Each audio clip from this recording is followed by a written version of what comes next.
అందరికీ నమస్కారం. Jamie brains YouTube ఛానల్కి స్వాగతం.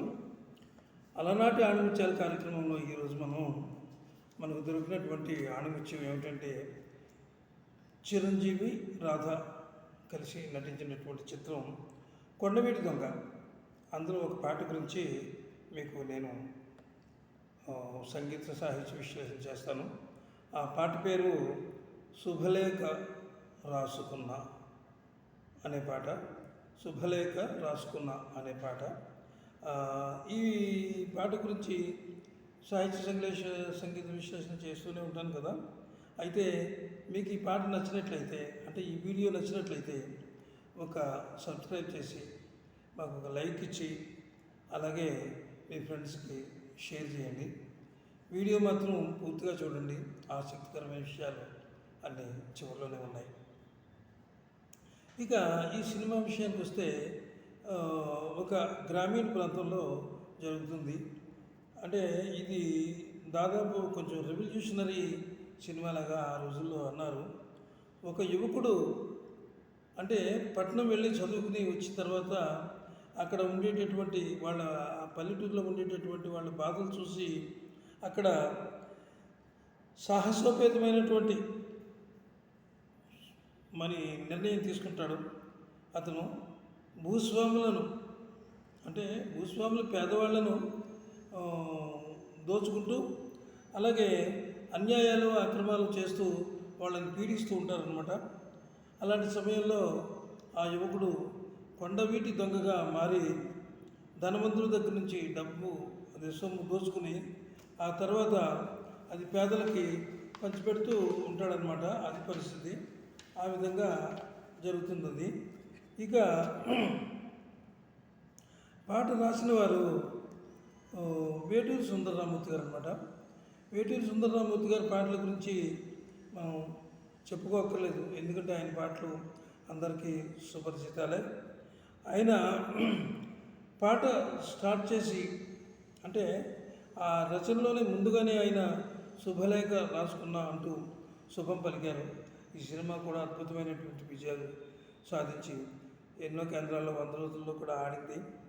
ఆయన అక్షరాల్లో, అంటే ఆయన రచనల్లో ఎన్నో మలుపులు ఉంటాయి. అలాగే అక్షరాల్లో అంటే మలుపులే కాకుండా ఆయన అక్షరానికి మధ్య ఒక మంచి మెసేజ్ అంటే వాళ్ళు ఇచ్చిన మెసేజ్ కాకుండా ఈయన పాటలో కూడా కొంత మెసేజ్ వచ్చేసేటట్టుగా రాస్తారు. అంటే సంఘటనను బట్టి ఆయన అద్భుతంగా రాసే రచయిత వేటూరి సుందరరామూర్తి గారి గురించి మనం చెప్పాల్సిన అవసరం లేదు. ఇంకా ఇక్కడ ఈ పాటలో స్క్రీన్ మీద నటించిన వాళ్ళు ఎవరంటే చిరంజీవి, రాధ. చిరంజీవి ఈ పాటలో అద్భుతమైనటువంటి స్టెప్లు వేసి అందరినీ, ఈ ఫ్యాన్స్ని అందరినీ అలరించారు. అలాగే ఈ పాట కూడా మంచి వాతావరణంలో, అంటే అనేక లొకేషన్స్లో, మంచి లొకేషన్స్లో ఈ పాటని షూట్ చేశారు. ఆహ్లాదకరమైనటువంటి వాతావరణంలో ఈ పాటని షూట్ చేశారు. చిరంజీవి స్టెప్స్, రాధ అందాలు కలిపితే ఈ పాటకు ఒక మంచి అందం వచ్చింది. అంటే చాలా సినిమాల్లో వారిద్దరు కూడా జంటని బాగా ప్రేక్షకులు ఆకర్షించారు, అలాగే ఆదరించారు కూడా.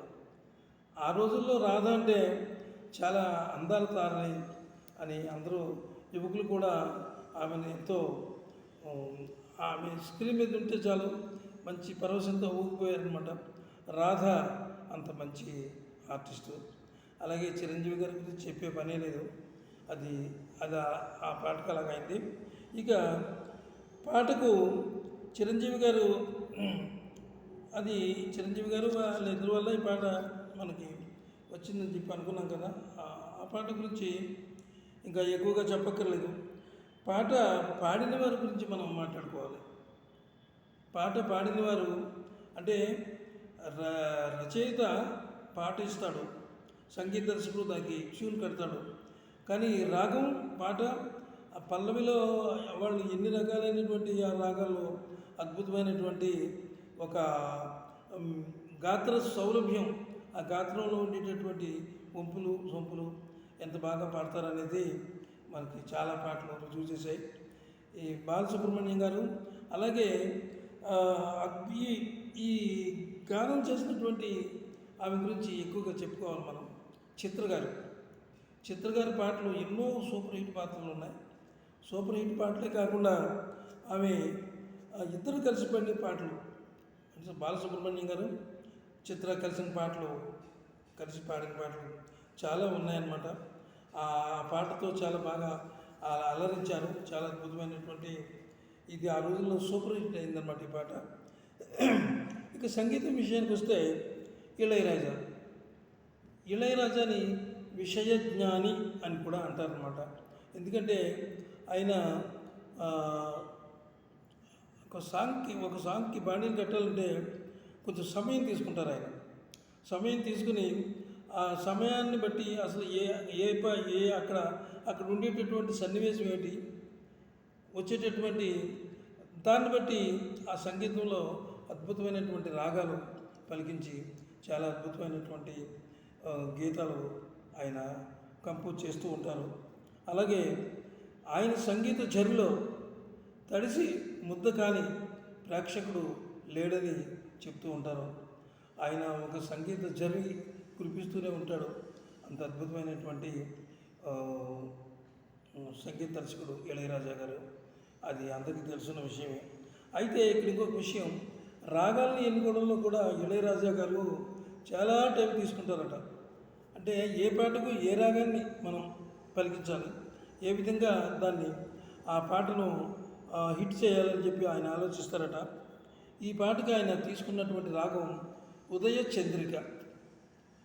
చంద్రిక అనేటటువంటి రాగాన్ని ఈ పాటకు ఆయన ఎంచుకొని ఆ ఉదయ చంద్రిక రాగంలో ఈ పాటను కంపోజ్ చేశారు. చాలా అద్భుతంగా ఉంది. మళ్ళీ నా రిక్వెస్ట్, వీడియో నచ్చితే సబ్స్క్రైబ్ చేయండి, లైక్ చేయండి, మీ ఫ్రెండ్స్కి షేర్ చేయండి. నమస్తే, సెలవు.